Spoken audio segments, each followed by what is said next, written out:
In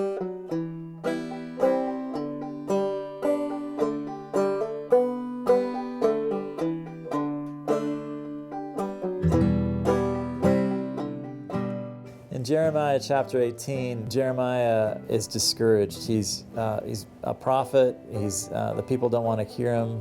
He has this message he knows needs to be told, and nobody wants to hear it. And so he's praying one morning for direction and for help and guidance, and I'm sure that was a prayer of desperation. The Lord answers his prayer in a voice and says, "Arise and go down to the potter's house, and there I'll cause thee to hear my words." And so he gets up and he goes down and watches a potter work, and after maybe a couple of good pots, he sees what he describes as the pot being marred at the hands of the potter, which means flawed. It was somehow imperfect, and the pot failed and it turned into a mess.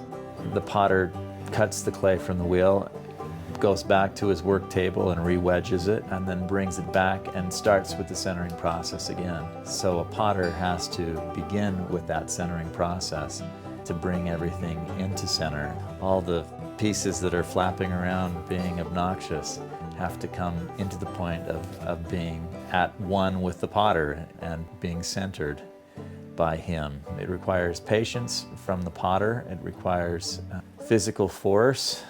It requires some humility in the clay. Occasionally I run into clay that has lumps and bits in it that are uncooperative. The clay has to recognize that it's in the hands of someone that knows its potential better than the clay does itself.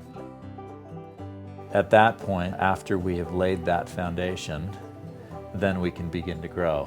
And that's really where growth begins. But if you move forward without being completely centered, your pot never has a chance of being centered. So being centered on Christ is important, but being centered by Christ is even more important, and allowing him to shape our lives every day. There's really a lot of beauty in the idea of working with the Lord and creating a space for us in our lives where we are reliant wholly upon him.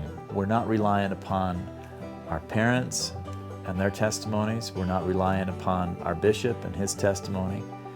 Where we have a one-on-one relationship with our potter, with our Savior. And then the voice of the Lord comes to Jeremiah again and says, "Behold, as the clay is in the potter's hands, so are ye in my hands."